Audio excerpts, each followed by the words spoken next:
네, 할렐루야. 오늘 옆에 있는 분들과 서로 인사하시기 바랍니다. 오늘도 꼭 은혜 받으셔야 됩니다. 네, 절대로 그냥 가시면 안 됩니다. 밥만 먹고 가시면 안 됩니다.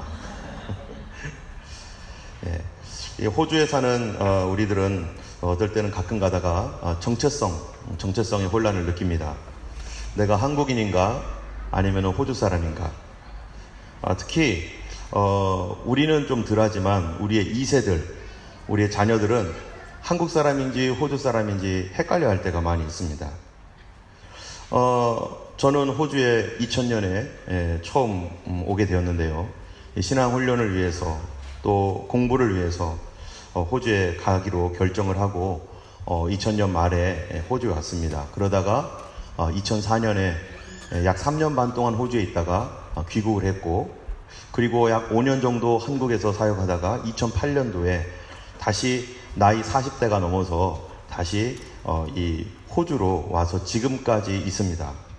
총 토탈 따지면은 한 17년, 18년 정도를 호주에서 살았는데요.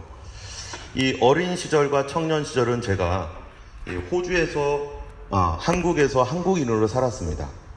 그런데 결혼한 이후에 그리고 우리 아이들은 특별히 거의 대부분이 호주에서 살았고, 결혼 이후 저는 거의 대부분을 호주에서 살았습니다. 그런데 가끔 가다가 우리가 헷갈릴 때가 있어요. 내가 과연 아직 한국인으로 있는가 아니면 호주인으로 있는가.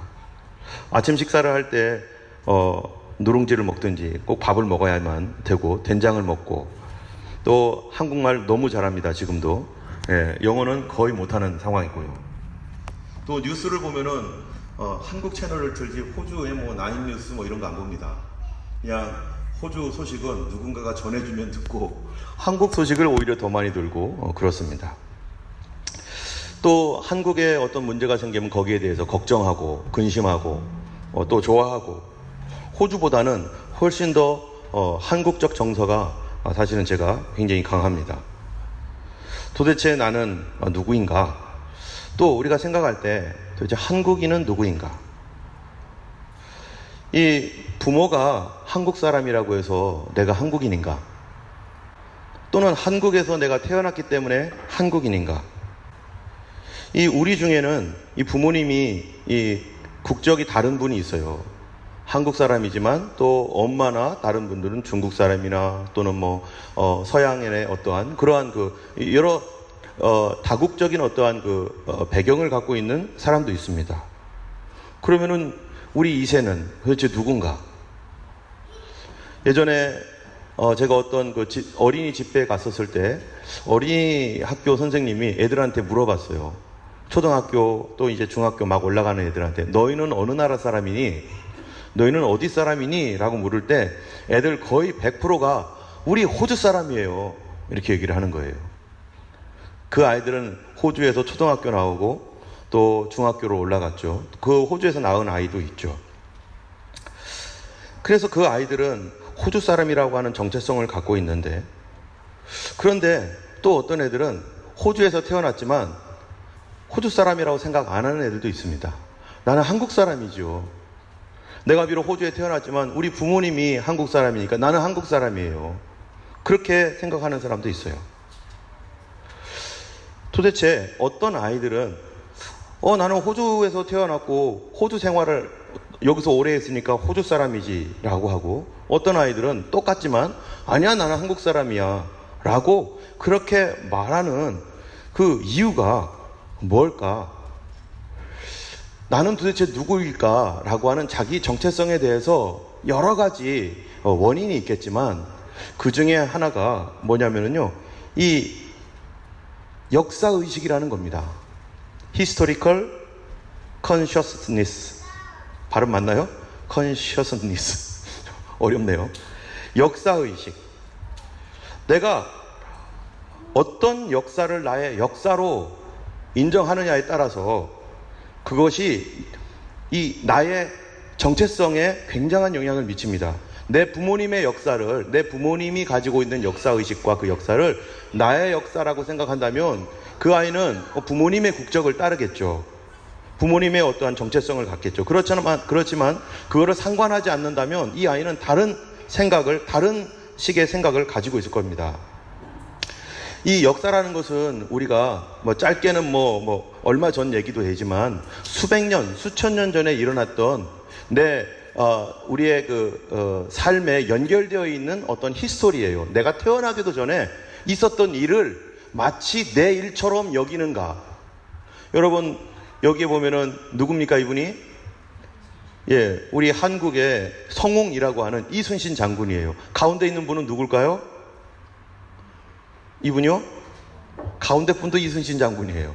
이 이순신의 실제 얼굴을 이렇게 고증을 해가지고 만드는 건데요. 요 얼굴과 요 얼굴이 이게 실제적으로 이렇게 가장 가깝게 만든 이순신 장군의 얼굴이에요.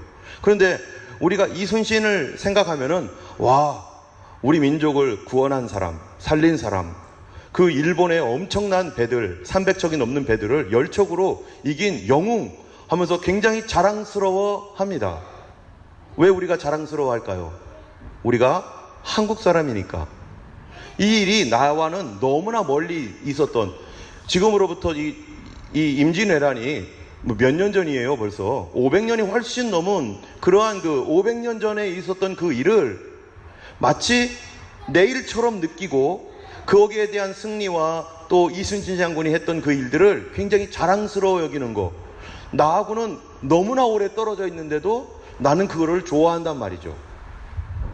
또 이 사람이 누구냐면은 청나라가 우리나라에 쳐들어왔을, 조선시대에 쳐들어왔을 때 이 인조대왕이 청나라 앞에 무릎을 꿇고 절을 하는데 머리에 피가 나도록 절을 해요. 그러면 우리 한국 사람들은 어떤 생각을 하냐면은, 와, 우리가 어찌하여 청나라에 져가지고 이렇게 굴욕을 당했을까 하면서 발을 동동 구르겠지만, 또 중국적인 입장에서 보는 사람들은 어떻게 해요? 와, 우리 중국이 그 주변 국가들을 다 이기고 있어. 와, 우리 청나라 저분 훌륭해. 하지만 그러나 한국 사람은 그렇게 생각하지 않는. 그렇다면은 이 일에 대하여 역사는 똑같은데 어떤 사람은 그 역사를 내 일처럼 생각하고 어떤 사람은 그 역사를 무덤덤하게 생각한단 말이죠. 뭐 때문이에요? 그 역사가 나와 관계가 있느냐 없느냐, 그 내 역사라고 생각하느냐 내 역사라고 생각하지 않느냐에 따라서 우리의 민족성이, 민족적인 아이덴티티가 바뀐다는 겁니다.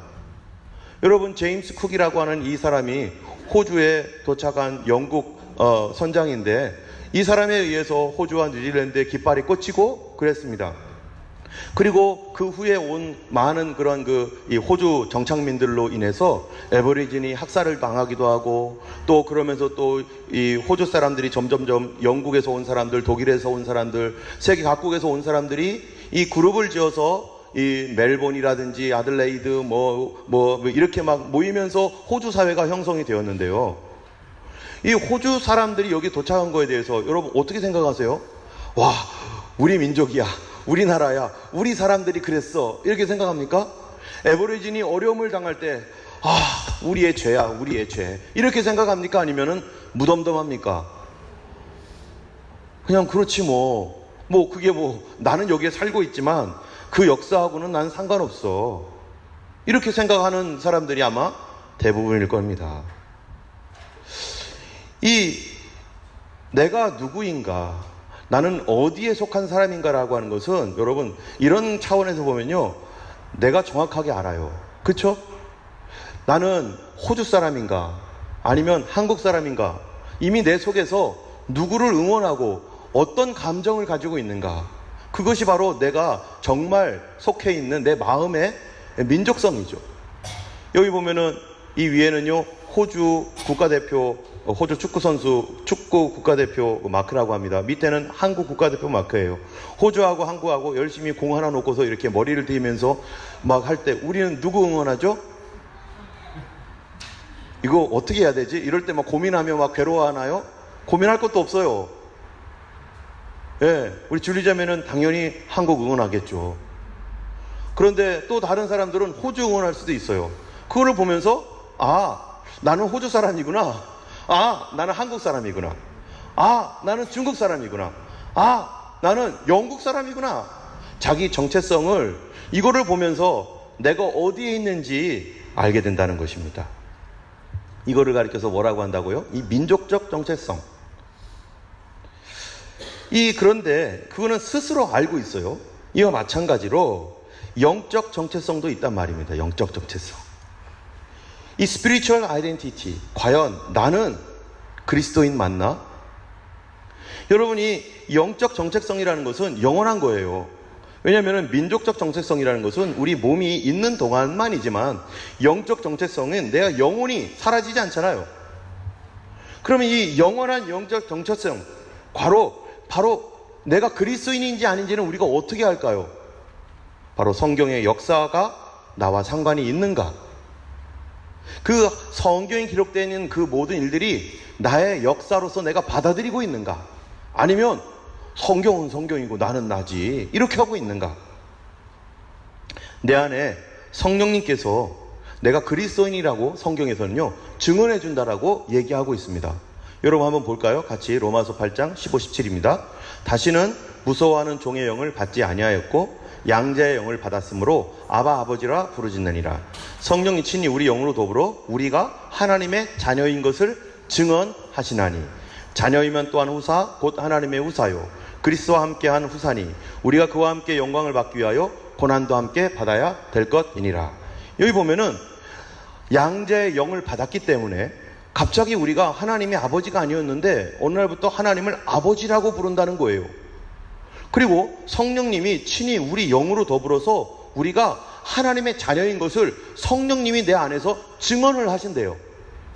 그 결과가 뭐냐면은 그래서 우리가 하나님의 자녀이고 하나님의 후사고 그리스도와 함께한 후사가 되었는데 그와 함께 영광 받는 것뿐만 아니라 고난도 받는데요. 여러분, 우리가 한국 사람으로서 또는 중국 사람으로서 또는 자기 민족 사람으로서 다른 사람들이 우리에게 어려운 말을 하고 욕을 하거나 너 한국 사람들 뭐 그래 그럼 이럴 때 우리가 어때요?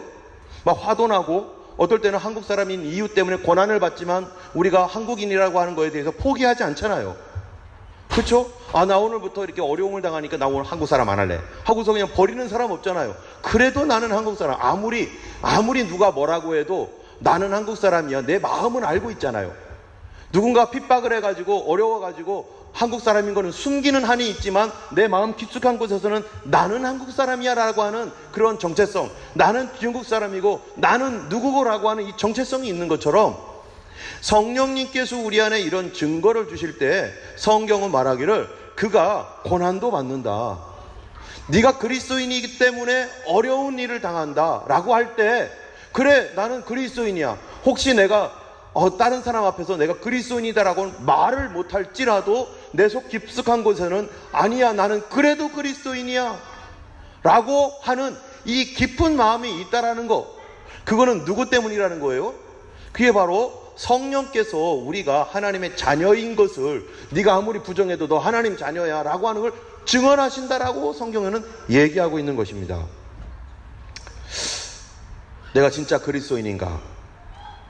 내가 진짜 그리스도인이라는 증거는 성령께서 나에게 증언을 하시는데, 그런데 그거는 하나님의 눈으로 볼 때 성령께서 나에게 증언을 하시는 거고, 그렇지만 내 입장에서 볼 때는 이 증거가 나에게 합당해야 돼요.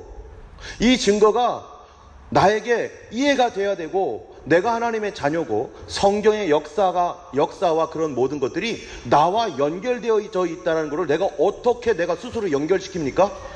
나는 그리스도인이니까 나는 성경의 역사가 다 내 거야 이런다고, 또는 열심히 교회 학교에서 교육을 해가지고 너는 하나님의 자녀 이러면서 막 교육한다고 그것이 과연 내 거가 됩니까? 내가 한국 사람인데 어느 날 저기 호주 사람들이 당신은 호주 사람 호주의 역사를 당신 것으로 받아들이세요 이런다고 내가 그게 자연스럽게 받아들여지는가? 나는 미국과는 전혀 상관도 없는데 당신은 오늘부터 미국 사람의 정체성을 가지세요 라고 말한다면 내가 미국 사람 정체성이 갑자기 내가 확 바뀌는가? 전혀 그렇지 않습니다. 이거는 내가 원해서 되는 게 아니에요. 내가 원한다고 되면 얼마나 좋겠어요. 그러면 언제든지 그리스도인이 되겠죠. 우리가 이러한 그 그리스도인이라고 하는 정체성, 내가 그리스도인이라고 하는 빼도 박도 못할 그러한 증거를 우리는 어떻게 받게 되는가? 너는 어떻게 그것을 얻게 되는가? 여러분들은 별로 생각을 안 해봤겠지만 성경에서 그거를 분명히 우리에게 말하고 있는 것입니다. 오늘 본문을 한번 보세요. 본문을 보면은 이 1절에서 6절까지 우리 하나님께서 이 이스라엘 민족의 역사에 대해서 간략하게 얘기를 해줍니다. 특별히 어떤 역사를 얘기하냐면은 이스라엘 민족이 지금 이집트의 노예된 생활에서 어떻게 빠져나왔는지에 대하여 역사를 얘기를 해요. 그러면 그게 내 역사입니까? 이건 히브리인의 역사죠. 한국 사람의 역사가 아니에요. 내가 비록 그리스도인이지만 그게 내 역사입니까? 그렇진 않죠. 나는 한국 사람이니까. 그런데 이 수백 년, 수천 년 전의 역사가 어떻게 나와 관계가 있는가? 이것은 먼저는 우리가 히브리인들에 대해서 좀 얘기를 해보려고 합니다. 이스라엘은요, 독특합니다. 뭐냐면은 그들의 민족적 정체성, 민족이라고 하는 것은 역사를 같이 하는 거고, 역사를 같이 한다는 것은 고난과 기쁨을 같이 한다는 거 아니겠어요? 근데 민족적 정체성과 하나님의 백성이라고 하는 영적 아이덴티티, 스피리추얼 아이덴티티가 함께 있어요. 그 민족이 형성되는 중요한 이스라엘 민족이 이렇게 민족으로 딱 되어지는 그 사건에 자기들이 그냥 막 힘들고 어렵고 이런 게 아니라 거기에 하나님의 놀라운 역사가 있어서 절대로 부인할 수 없는 신기한 하나님의 개입이 거기에 있었기 때문에 그들이 이스라엘 사람이라고 할 때 너 하나님 믿어, 우리는 그거 체험했기 때문에 이렇게 말할 수밖에 없는 역사를 가지고 있단 말입니다. 이 이스라엘은요, 먼저 아브라함의 후손입니다. 아브라함의 후손으로서 그들이 살다가 요셉 때에 이집트로 내려갔는데요, 이 요셉이 이집트에 내려가서 총리가 되었어요. 요셉이 이집트에 내려가서 총리가 된 때는 이 12왕조, 이집트의 12왕조 때랍니다. 그래서 이 세누스레트 2세, 이름도 어려워요. 이때에 7년 풍년이 들기 시작하고 3세 때에 흉년이 들기 시작하고, 그리고 요셉이 그 다음 아메넴헤트 3세, 하여튼간 이름 어렵지만 하여튼간 이해하세요. 이 당시에 요셉이라는 사람이 총리로 있었어요. 그러다가 이 12왕조가 소베크 네프르 이 사람에 의해서 이 사람 때 마지막으로 끝났는데, 그 다음이 힉소스 민족이 침입을 한 바람에 그래서 이 나라가 어려움을 당하는 거죠. 그렇지만은 힉소스 민족이 같은 셈족 계통이었었어요. 그러다가 여기 힉소스 이전에 요셉이 이쪽에 있다가 이스라엘 백성들이 힉소스가 집권을 하면서 새로운 왕조가, 여기는 이집트 민족도 아니에요. 외부에서 침입한 왕조가 와가지고 거기에 나라를 세웠는데, 그래서 이스라엘 백성들이 그때부터 무슨 일을 합니까? 고난을 당하고 어려움을 당합니다. 그래서 성경에 보면은 이 힉소스가 이렇게 침입을 하면서 이 이집트를 장악하면서 성경에 뭐라고 해요? 누구를 알지 못해요? 요셉을 알지 못하는 새 왕. 새 왕이 무슨 뜻입니까? 새 왕조가 생겼다. 고구려, 백제, 신라 다른 왕조죠. 그리고 그 다음에 조선과 고려 다르죠. 이런 것처럼. 그런데 그래도 민족은 한 민족이었잖아요. 왕조는 다르지만. 그런데 갑자기 중국이 쳐들어왔어요. 일본이 쳐들어왔어요. 아니면 다른 민족이 쳐들어왔어요. 그러면은 이건 전혀 다른 민족인데 힉소스 민족은 바로 이와 같다는 거예요. 그래서 그 나라에 요셉을 알지 못하는 새 왕이 일어났는데, 그가 백성에게 이르되 이 백성 이스라엘 자손이 우리보다 많고 강하도다. 그렇죠. 외부에서 왔으니까 아무래도 좀 더 많겠죠. 자, 우리가 그들에게 지혜롭게 하자. 두렵건대 그들이 더 많게 되면 전쟁이 일어날 때 힉소스가 외부에서 침입해가지고 왕조를 세웠기 때문에 자기들은 이집트 사람한테 언제 반란을 당할지, 언제 다시 뒤집어질지 모르기 때문에 이스라엘 민족도 거기에 있죠. 그러니까 그들에게 뭐를 하자? 우리 대적과 합하여 우리와 싸우고 이 땅에서 나갈까 하노라 하고 그들에게 뭐를 합니까? 한번 읽어볼까요?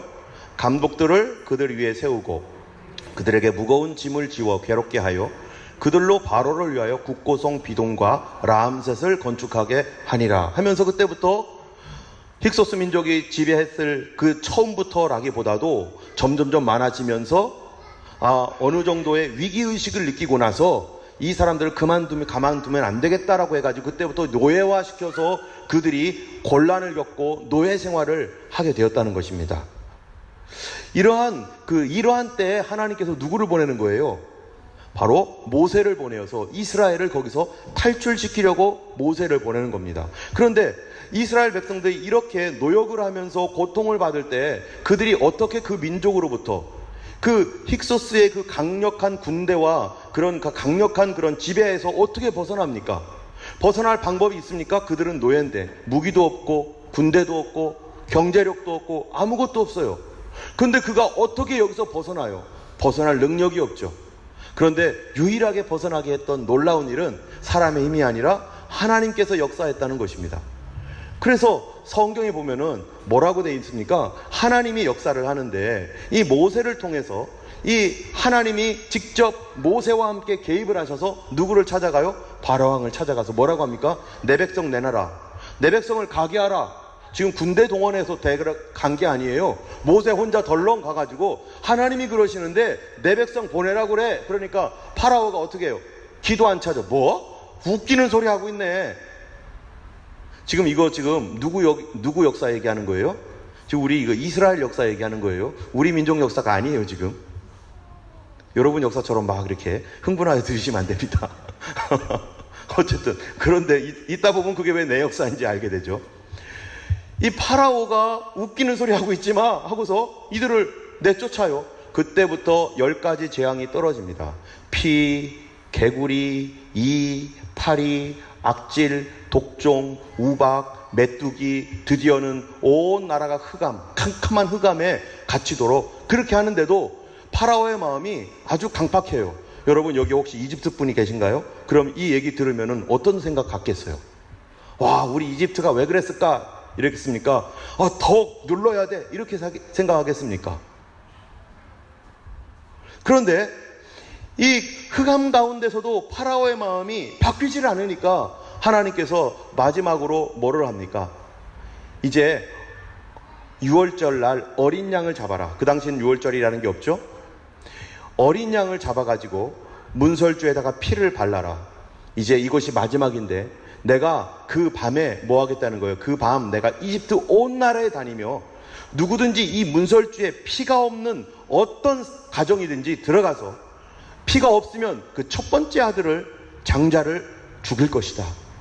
그러나 피가 있는 곳은 그 심판을 면할 것이다.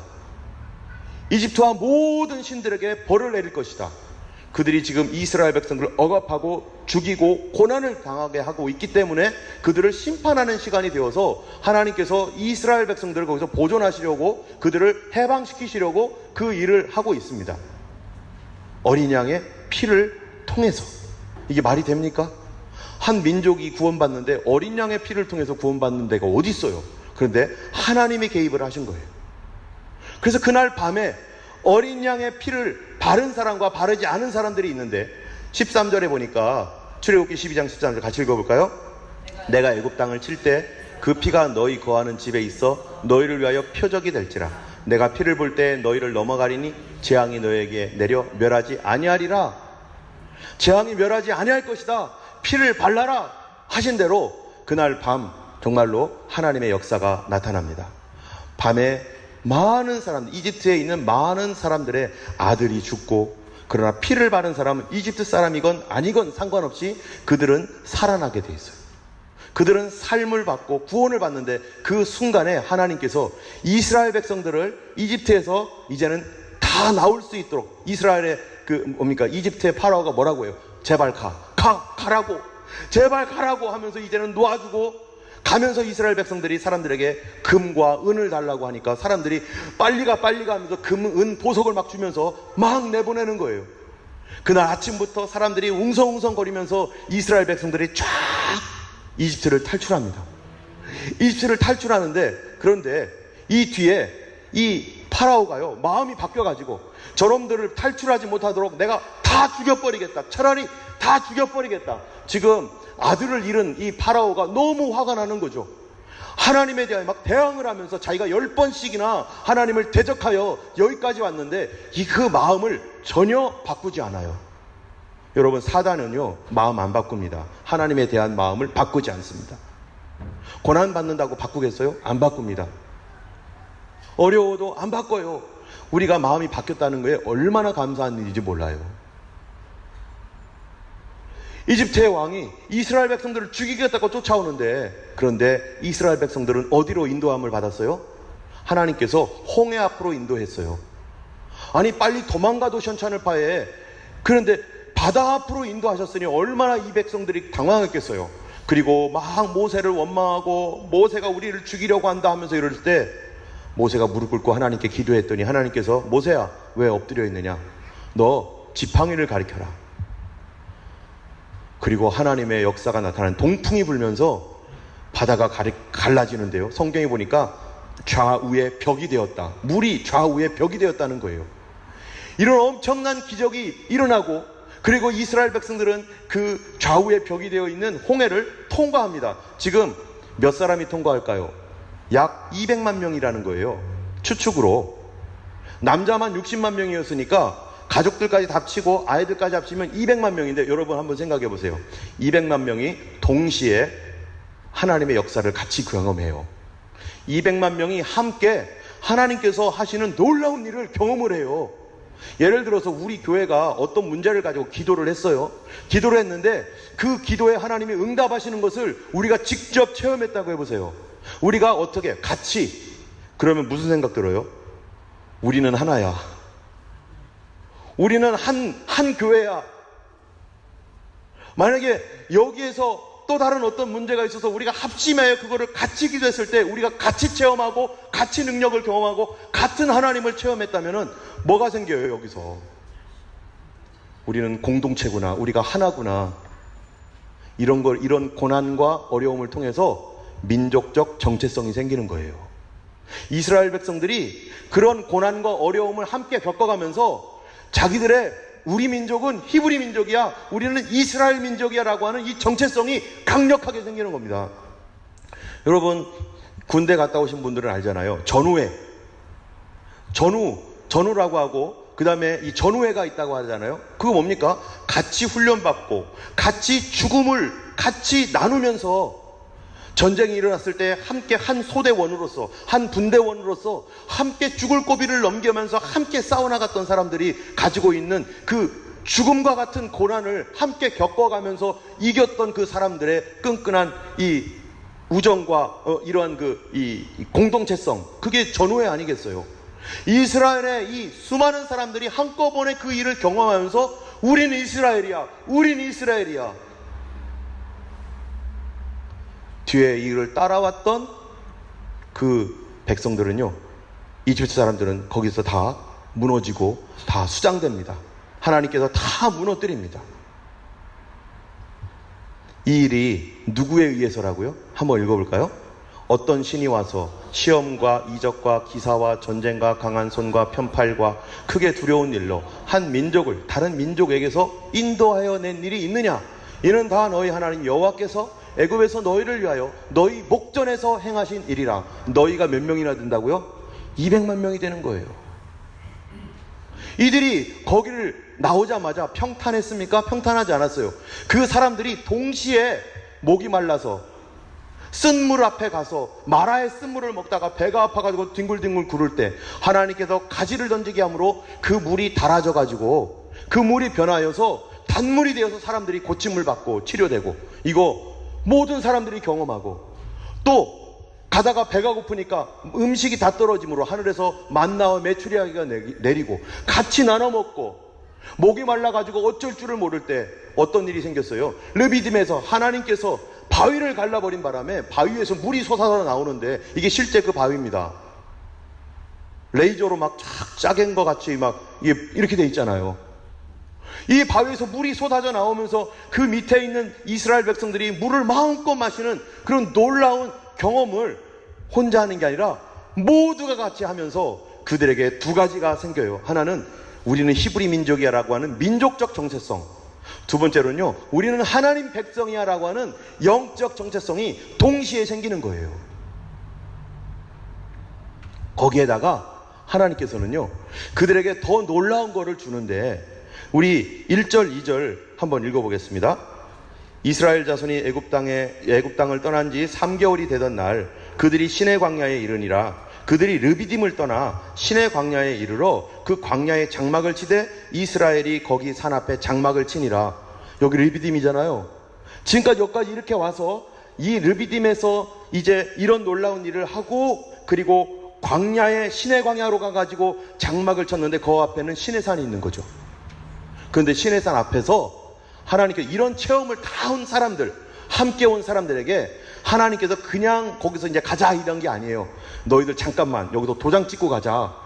자, 3절부터 3절 4절을 한번 읽어보겠습니다. 시작. 모세가 하나님 앞에 올라가니 여호와께서 산에서 그를 불러 말씀하시되 너는 이같이 야곱의 집에 말하고 이스라엘 자손들에게 말하라. 내가 애굽 사람에게 어떻게 행하였음과 내가 어떻게 독수리 날개로 너희를 업어 내게로 인도하였음을 너희가 보았느니라. 봤죠? 그들이 봤어요. 그런데 이제 6절 7절에 이렇게 말합니다. 세계가 다 내게 속하였나니 너희가 내 말을 잘 듣고 내 뭐를 지키면? 언약을 지키면 너희는 모든 민족 중에서 내 소유가 되겠고 너희가 내게 대하여 제사장 나라가 되며 거룩한 백성이 되리라. 너는 이 말을 이스라엘 자손들에게 전할지니라. 너희 이제 이런 일들을 겪어왔잖아. 함께 겪었잖아. 전우잖아. 한 민족이 됐잖아. 그러면은 이제 너희 나랑 언약을 맺자. 너 나랑 약속하자. 네가 언약을 맺고 언약을 지키면 너희는 모든 민족 중에서 내 소유가 될 것이고 너희는 내게 대하여 제사장 나라가 될 거야. 그리고 거룩한 백성이 될 거야. 여러분, 이 말이 이스라엘 백성들에게 얼마나 놀라운 말이에요. 그들은 누굽니까? 그들은 지금 노예였습니다. 그들은 보호자가 필요한 사람입니다. 아무도 보호해주지 않았어요. 이집트에서는요, 노예로 살았어요. 어떤 사람이 도대체 노예였던 사람을 어떤 신이 노예의 신이 되기를 원하겠어요? 아무도 돌봐줄 수 없는, 누구도 관심 갖지 않는 그들에 대하여 내가 너의 하나님이 되어줄 테니까 너 나랑 언약을 맺자. 누가 이럽니까?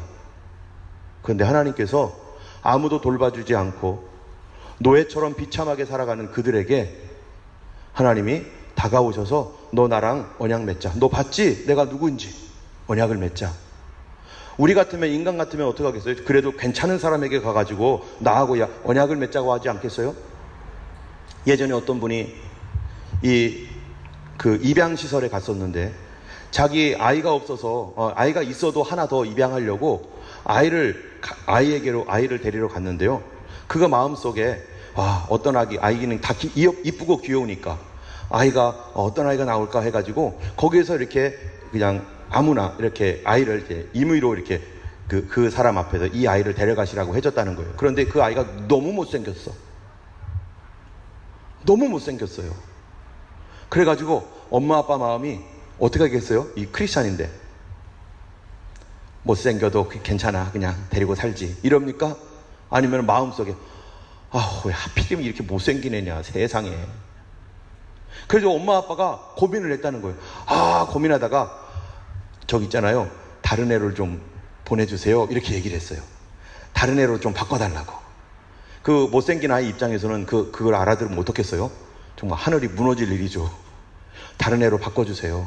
그랬더니 그래요? 알았어요. 그럼 다른 애 데리고 올게요 하고 들어가는데 마음속에 너 애기 가지고 뭐 하는 짓이니?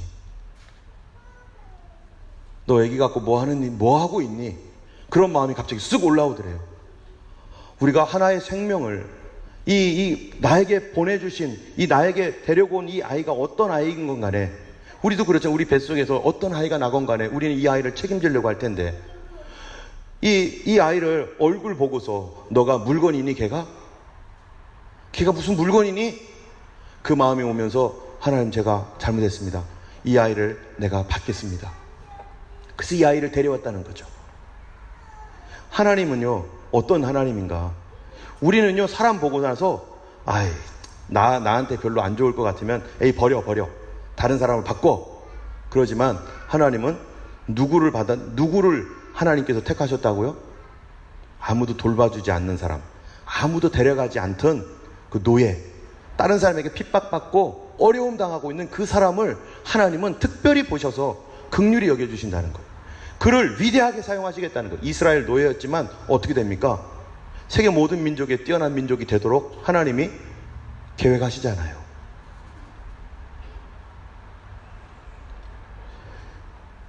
하나님께서 이 이스라엘 백성들을 택해가지고 하려고 하는 계획도 성경에 나와 있어요. 하나님이 뭐라고 한다고요? 그를 택해서 아무도 돌봐주지 않고 버려버렸던 그들을 택해서 여기 뭐라고 됐습니까? 모든 민족 중에서 내 소유가 되겠고, 여러분, 내 소유는 내가 피 흘리며 싸우고 지키는 존재가 내 소유예요. 그쵸? 어떤 사람은 내 돈 지키기 위해서 목숨 걸고 싸우잖아요. 내 아내를 지키고 내 남편을 지키고 내 가족을 지키기 위해서 나를 대신하여 싸워주잖아요. 바로 그 의미죠. 하나님이 이스라엘을 나의 소유로 삼고 하나님의 소유로 삼고 내가 지켜주고 공급해주겠다. 두 번째로는요, 너희가 내게 대하여 제사장 나라가 되고 거룩한 백성이 되리라. 여러분, 제사장이 뭡니까? 제사장은 하나님과 사람 사이를 연결해주는 존재잖아요. 그런데 그 중간에 연결해주는 사람이 잘 돼야죠. 예를 들어서 내가 누군가랑 결혼을 해요. 그런데 중간에 어떤 사람이 소개시켜줘요. 그런데 중간에 소개시켜주는 사람이 순 사기꾼이야. 그러면 여러분 어떻게 하겠어요? 이 인간이 또 뭔 사기를 치려고 하나 이러겠죠. 근데 이 사람이 믿을 만한 사람이에요. 그럼 우리는 그 사람 때문에 다른 사람을 만날 거 아니겠어요? 사업을 하더라도 이 중간 역할을 하는 사람이 사기꾼이면 사업 안 하죠. 그런데 이 사람이 믿을 만한 사람이면 그 사람 믿고 따라가는 거잖아요. 하나님께서 이스라엘을 어떻게 세우시냐면은 하나님과 다른 모든 민족이 있는데 이 중간에 중매자처럼 그렇게 하나님이 이스라엘을 세우겠다는 건데, 그래서 그게 바로 제사장입니다. 여러분, 지금은 제사장 아무것도 아니지만 옛날에 제사장은 어떤 사람입니까? 제사장은요, 모든 지식을 다 갖고 있는 사람이에요. 옛날에는 글도 읽을 줄 모르죠? 옛날에는 지식이 없죠? 근데 제사장은 지식이 있고 글을 읽을 줄 알아야 제사장 되는 거 아니겠어요? 굉장히 강력한 문명국가가 된다는 거죠.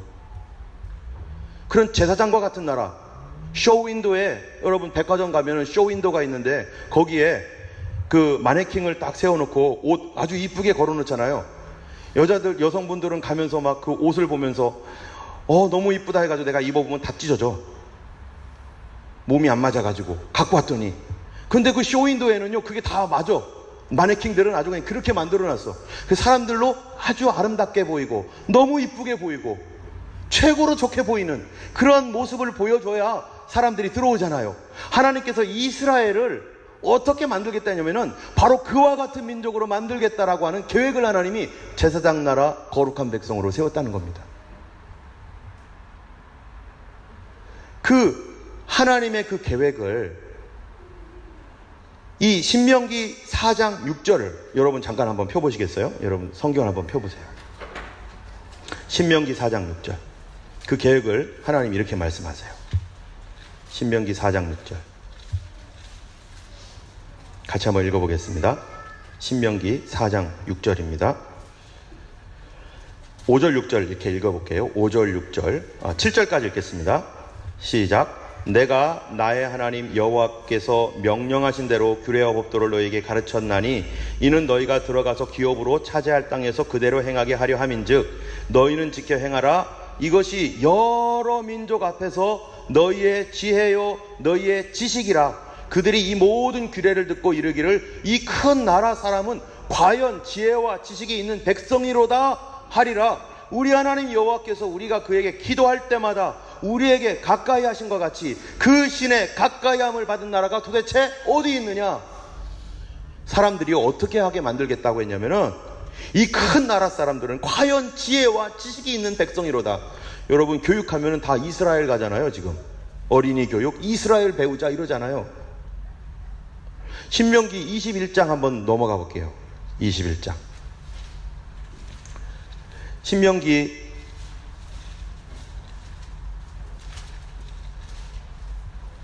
28장입니다. 1절 한번 보겠습니다. 28장.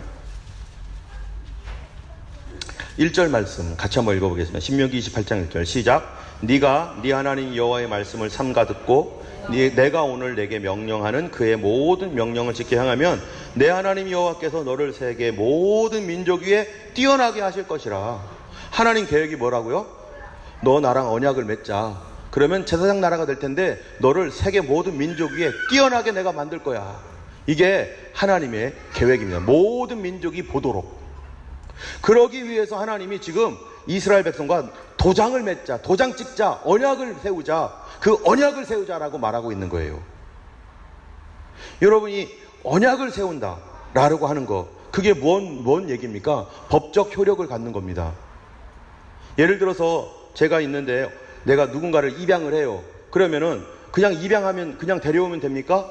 거기에 뭐가 들어가야 돼요? 거기에 우리 자식이라고 하는 사인이 들어가야 될 거 아니에요. 이게 법적 효력을 갖죠. 그때부터 이 사람은 내 피 한 방울 안 섞였지만 내 아들 되는 것처럼 하나님께서 그들을 그렇게 인도해 왔는데 이제 하나님께서 나랑 도장 찍자라고 해가지고요, 언약을 맺는 것이 바로 이 피의 언약입니다. 그래서 이 언약을 맺을 때 그게 24장, 25장, 23장 뒤로 나오는데 그건 다음에 하기로 하고, 언약을 맺을 때 어떻게 맺느냐 한번 보세요. 이렇게 맺어요. 신명기 5장 3절입니다. 함께 읽겠습니다. 이 언약은 여호와께서 우리 열조와 세운 것이 아니요 오늘날 여기 살아있는 우리 곧 우리와 세운 것이라. 여기 살아있는 우리 누굽니까? 지금 그 당시 사람과 세운 것이다 하면서 그 다음에 또 뭐라고 하나 보세요. 신명기 29장에 같이 읽겠습니다. 시작. 여호와께서 이왕에 내게 말씀하신 대로 내 열조 아브라함과 이삭과 야곱에게 맹세하신 대로 오늘날 너를 세워 자기 백성 삼으시려고 자기는 친히 내 하나님 되시려 함이라. 내가 이 언약과 맹세를 너희에게만 세우는 것이 아니라 오늘날 우리 하나님 여호와 앞에서 우리와 함께 여기 선자와 오늘날 우리와 함께 여기 있지 아니한 자에게까지니. 누구한테까지라고요? 여기 있는 자와 그 후손들에게까지 내가 지금 세우는 것이다. 그 얘기 뭐예요? 너 이 이스라엘 민족, 유대 민족의 이 정체성, 하나님의 역사, 이거를 어떻게 하라는 거예요? 너희와 세우는 뿐만 아니라 너희 후손들에게 세우니까 이거 잘 가르쳐야 돼. 그래서 하나님이 언약을 세울 때 두 가지 종류로 두 개의 피를 사용해서 세웁니다. 하나는 무슨 피예요? 어린 양의 유월절 어린 양의 피. 두 번째로는 이 언약의 피. 그래서 황소를 가지고 하나님께서 피의 언약을 세우면서 이스라엘 백성들에게 뿌려요. 그래서 그 언약을 세움으로 법적 효력을 확실하게 갖고 아무도 깰 수 없도록 하나님이 도장을 찍습니다. 이 히스토리를 하나님이 그들의 후손에게 가르치라. 뭐라고요? 같이 한번 읽겠습니다. 모세가 그 피를 취하여 백성에게 뿌려 가로되 여호와께서 이 모든 말씀에 대하여 너희와 세우신 언약의 피니라. 내 자녀에게 부지런히 가르치며 집에 앉았을 때든지 길에 행할 때든지 누웠을 때든지 일어날 때든지 이 말씀을 너희 자녀들에게 얘기해라. 두 가지를 얘기하죠. 자기의 역사 그리고 하나님의 역사. 또요, 너희가 요단을 건너가서 얻을 땅에 거할 동안에 이 말씀을 알지 못하는 그들의 자녀로 듣고 하나님 여호와를 경외하기를 배우게 하라. 하나님께서 이렇게 그들에게 이 두 가지, 너의 민족의 정체성과 너의 신앙의 정체성을 그 후손들에게 알려라. 그런데요, 여기서 오늘날 우리 그리스도인들은 우리가 구약의 역사는 이스라엘의 역사고, 그런데요, 그게 우리와 무슨 상관이 있습니까? 우리는 히브리 민족이 아니잖아요. 그런데 히브리 민족이 아닌데, 근데 하나님은 누구의 하나님이죠? 하나님은 나의 하나님이 된단 말이죠. 아니, 그건 히브리 민족과 연관되어 있는 하나님인데 그 하나님이 아니라 그 하나님은 나는 민족, 그 민족은 아닌데 하나님은 나와 연관되어 있단 말이에요. 왜 그럴까요? 왜 우리 그리스도인들은 그 하나님과 연관될까요? 그게 바로 예수님 때문입니다. 난 히브리 사람도 아니고 아브라함의 후손도 아닙니다. 근데 갈라디아서에서 이렇게 말해요. 너희가 그리스도께 속한 자면 곧 아브라함의 자손이요 약속대로 유업을 이을 자니라. 이는 그리스도 예수 안에서 아브라함의 복이 이방인에게 미치게 하고 우리로 하여금 믿음으로 말미암아 성령의 약속을 받게 하려 함이라. 아브라함과 하나님과 나는 연결점이 전혀 없습니다. 그런데 예수님 때문에 우리가 하나님의 백성이라고 하는 영적 정체성을 갖는데, 왜 예수 그리스도로 인해서 구약의 하나님이 나의 하나님이 되고 나는 하나님의 백성이 되는가? 여러분, 사실 구약은요, 예수 그리스도의 뭡니까? 그림자입니다. 구약이라고 하는, 약이라는 게 뭐예요? 약속이죠. 오래된 약속. 하나님께서 약속하셨는데 이스라엘 백성을 택해서 이 땅에 우리를 모든 죄에서 구원할 메시아 그리스도를 우리를 위해서 보내주겠다라고 했던 약속을 하나님이 지키기 위해서 누구를 택한 거예요? 이스라엘을 하나님의 백성으로 택해서 그 일을 이루어 가신다는 것이 하나님의 말씀입니다. 이 메시아가 누구인가? 바로 온 민족, 온 세계를 구원할 메시아는 바로 하나님의 유월절 어린 양이다 라고 성경에서 얘기하고 있어요. 그래서 여러분, 이 누구죠? 세례 요한이요, 예수님 보고 뭐라고 말합니까? 보라, 세상 죄를 지고 가는 하나님의 어린 양이로다. 구약에 있는 모든 사건과 모든 이야기는 사실 예수님을 가르쳐주고 있는 거예요. 그래서 예수님도 성경에 보면 뭐라고 했는가 한번 보세요. 시작. 너희가 성경에서 영생을 얻는 줄 생각하고 성경을 상고하거니와 이 성경이 곧 내게 대하여 증거하는 것이라. 성경이 누구에 대해서 증거한다고요? 이스라엘 민족 역사지만 하나님에 대하여 증거하고 예수님에 대하여 증거한다는 거예요. 또요, 또 이르시되 내가 너희와 함께 있을 때 너희에게 말한 바 곧 모세의 율법과 선지자의 글과 시편, 이게 뭡니까? 구약이잖아요. 시편에 나를 가리켜 기록된 모든 것이 이루어져야 하리라. 내가 누굽니까? 예수님이잖아요. 또요, 나의 복음과 예수 그리스도를 전파함은 영세전부터 감추었다가 이제는 나타나신 바 되었으며 영원하신 하나님의 명을 쫓아 선지자들의 글로 말미암아 모든 민족으로 믿어 순종케 하려고 하신 바 그 비밀의 계시를 쫓아 된 것이니. 선지자가 누굽니까? 구약이잖아요. 구약의 모든 것이 모든 민족으로 믿어 순종케 하려고. 그 중에 누구도 있어요? 한국 민족도 있죠. 우리도 있죠. 구약의 이 모든 기록이 예수 그리스도께로 수렴이 되고 예수 그리스도를 믿는 그들이 뭐가 되게 하시려고요?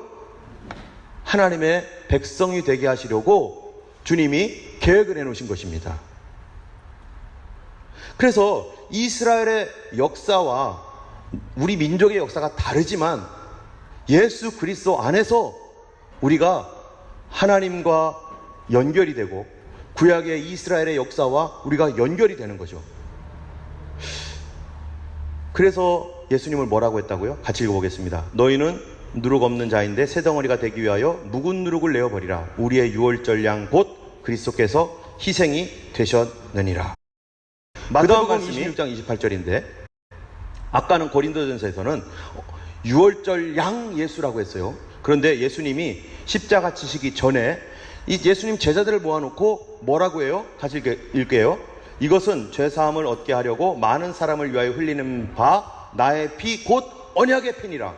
이 언약의 피가 뭡니까? 오늘 하나님께서 너희들 나랑 언약 맺자 라고 말해놓고 그리고서 언약의 피를 뿌려서 언약을 맺어요. 바로 그 언약의 피가 누구 피라는 거예요? 예수님 피라는 거예요. 구약의 모든 사건과 이런 것들은 예수님을 가르치는데 이 예수님께서 그 피를 언약의 피니라 하시면서 하신 말씀이 뭐냐면은 이제부터 너희들은 내가 올 때까지 이것을 기념하여 나를 지켜라. 뭐예요? 그게 성만찬이죠. 우리가 오늘도 성만찬을 했잖아요. 떡과 피를 나누는 거. 이것을 기념해서 지키라고 주님이 오실 때까지 지키라고 했습니다. 그걸 지키는 사람이 그리스도인인데 한번 생각해 보세요. 그런데 예수님이 그 언약의 피를 흘리고 십자가를 지신 그 일이 여러분 나하고 무슨 상관이 있어요? 예수님이 내 민족도 아니고 예수님 2000년 전에 그 일을 하셨는데 당시 예수님의 제자들과 당시 있었던 그 사람들이 예수님을 만났고 그 체험을 했습니다. 3일 만에 부활하신 예수님을 그들이 만났어요. 40일 동안 이 땅에 계시면서 사람들을 찾아내셨던 예수님을 그들이 각자 만났어요. 그리고 10일 그리고 예수님 부활하신 다음에 뭐라고 말씀합니까? 너희들은 성령을 기다리라 이렇게 말해요. 그래서 그들이 성령을 받았어요. 그게 나하고 무슨 상관이죠? 그게 내 역사입니까? 여러분, 그게 나하고 어떻게 연결이 됩니까? 아무런 연결이 없잖아요. 우리가 그냥 믿는다고 말하면 됩니까? 그게 나하고 무슨 상관이 있어요? 예수님께서 누가복음 24장 49절에 약속하신 성령을 기다려라, 아버지의 약속하신 걸 기다리라 했는데요, 이게 왜 이런 얘기를 했는가? 이게 중요합니다. 왜 이런 얘기를 했는가? 한번 보세요. 왜 이런 얘기를 했는가? 성령을 받아야 어떻게 되는지 같이 읽겠습니다. 만일 너희 속에 하나님의 영이 거하시면 너희가 육신에 있지 아니하고 영에 있나니 누구든지 그리스도의 영이 없으면 그리스도의 사람이 아니다. 예수님이 죽으시고 부활하시고 이 땅에 계셨다가 승천하셨는데, 이거는 나와 아무런 상관도 없는 일인데 주님이 너희들 성령 받아야 돼, 성령 받아야 돼, 그렇게 얘기했는데요, 그 성령, 약속하신 성령을 주신 분이 뭐라고 하냐면은 너희들 그리스도의 영이 없으면 너 그리스도인 아니야, 성령 받지 않으면 그리스도인이 아니라고. 교회 오래 다녀도 소용없어요. 어렸을 때부터 모태신앙이어도 소용없어요. 성령 받지 않고 교회 다니면 그게 나하고 무슨 상관이에요? 왜 성령을 받아야만 그리스도의 사람이 되는가? 성령 받을 때 어떻게 해요? 너희가 아들인 거로 하나님이 그 아들의 영을 우리 마음 가운데 보내사 아바, 아버지라 부르짖게 하셨느니라. 보세요. 성령 받아야 하나님 앞에 하나님을 아버지라고 말할 수 있어요. 이 얘기는 무슨 얘기냐면, 너 하나님은 아버지라고 말하지 마, 너의 하나님은 하나님이 아니야, 아버지가 아니야 라고 해서 핍박을 하면서 사람들이 그렇게 해가지고 어쩔 수 없이 내가 하나님을 아버지라고 말 안 해도 내 속에서는요, 하나님이 아버지야, 하나님이 아버지야. 너 한국 사람 아니야 아무리 얘기하고, 너 미국 사람이야, 오늘부터 호주 사람이야 아무리 얘기해도 내 속에서는 아니야, 나는 한국 사람인데, 아무리 해도 나는 한국 사람인데 내 속에서는 그게 증거가 되잖아요. 성령이 오셔야 내 속에 너 그리스도인이야, 누가 뭐라고 해도 난 그리스도인이, 누가 뭐래도 하나님은 우리 아버지야, 이게 되는 거예요. 누가 하나님의 자녀가 되는가? 예수님의 그 십자가를 경험했던 그 사람, 그 2000년 전에 예수님의 십자가를 경험했던 그 사람들이 성령을 받고, 그리고 그들이 그리스도인, 최초의 그리스도인이 됐습니다. 그 그리스도인이 된 그들은 예수님의 십자가의 보혈의 은혜를 자기들 직접 받기 때문에 그들이 거기서 믿음을 갖고 교회를 이루었어요. 그리고 그들이 성령을 받았어요. 근데 우리는 그로부터 너무나 멀리 떨어져 있는데요, 이거를 어떻게 연결시킵니까? 누가 연결시켜준다고요? 성령님이 오셔야 예수님이 날 위해 죽은 게 내 사건이 되어버리는 거예요. 성령님이 내 안에 오셔서 예수님 너 위해서 죽었어 라고 뭐 한다고요? 증언하신다고요. 성령님이 오셔서 성경을 읽을 때, 예수님의 말씀을 볼 때 눈물이 나고, 구약 성경을 읽을 때 그래, 하나님은 우리 하나님이야, 이스라엘 민족, 내 민족은 아니지만 그들도 왠지 모르게 뭐가 되는 거예요? 나와 동질감을 느끼고, 그리고 하나님의 말씀이 내 말씀이 되고, 예수님의 그 십자가가 나를 위한 십자가라고 하는 그 사실이 어떻게 증명이 되는가? 바로 그 아들의 영이, 성령이 내게 오셔서 내 안에서 누가 뭐라고 해도 너 하나님 자녀야, 너 그거 부인할 수 없어, 하나님 너 아버지야, 너의 아버지야, 너 그리스도인이야 라고 누가 오셔서 그 일을 만드신다고요? 성령님이 연결해 주시는 겁니다. 여러분, 성령 받지 않고서는 예수 믿을 수 없습니다. 성령 받지 않고서는 그리스도인 될 수 없습니다. 여러분, 다른 모든 것들은 인간 안에 종교심이 있어서 다른 어떤 종교의 일들로 인해서 그들이 이렇게 믿을 수 있어요. 그러나 예수 믿는 건 다릅니다. 예수 믿는 건 성령님이 우리 안에서, 예수께서 나를 위해 죽으시고 그 죽으신 그 사건이 나 때문인 것이고, 그 성경의 모든 히스토리와 역사가 내 역사라고 하는 사실을 성령께서 내 안에서 내가 스스로 알도록 성령께서 나를 그렇게 만들어 주셔요. 내가 교육받았다고요? 내가 교회 학교에서 6년 내내 하루도 빠지지 않고 교회 다니면서 성경 공부를 했다고 해서 내가 그리스도인이 되는 게 아닙니다. 그거는 그리스도인 된 다음에 성장하기 위해서 이게 엄청난 능력이 되어가지고 나를 폭발적으로 하나님 앞에 성장하게 만들긴 하지만, 그러나 나를 하나님과 연결시키고 내 안에서 너 하나님 백성 맞아, 넌 그리스도인이야 라고 말해주시는 분은 성령님이에요. 그렇기 때문에 우리가 예수 믿는 것은 성령 받아야 믿고, 예수 잘 믿으려면 성령님을 의지해야 되고, 성령님의 도움을 받아야 되고, 성령님의 은혜를 받아서 거룩하게도 되고, 능력 있게도 되고, 세상과 싸워 이기게도 되고, 내가 진짜 그리스도인이라는 걸 아무도 부인할 수 없도록 내 안에서는 적어도. 여러분 중에 한국 사람인 게 헷갈리는 사람 없죠? 그런 것처럼 성령님께서 내 안에서 예수님의 사건이 이거 내 사건이야, 나를 위한 죽음이야 라고 믿어진 것은 내가 만든 게 아니라 하나님께서 그렇게 되게 하신 것입니다. 로마서 8장 16, 27절 다시 한번 읽어볼게요. 아까 읽었던 건데요. 시작. 성령이 친히 우리 영으로 더불어 우리가 하나님의 자녀인 것을 증언하시나니, 자녀이면 또한 후사 곧 하나님의 후사요 그리스도와 함께한 후사니, 우리가 그와 함께 영광을 받기 위하여 고난도 함께 받아야 될 것이니라. 성령 받으니까 이렇게 됩니다. 같이 한번 읽어보겠습니다. 우리가 유대인이나 헬라이나 종이나 자유자나 다 한 성령으로 세례를 받아 한 몸이 되었고 또 다 한 성령을 마시게 하였느니라. 우리 모든 그리스도인들, 예수 믿는 사람들이 성령을 받았을 때 우리가 한 몸이 뭡니까? 한 공동체. 우리 예수 믿는 사람 맞아, 우리 그리스도인 맞아, 이게 되고, 성령을 마시게 되었을 때, 마신다는 게 뭐예요?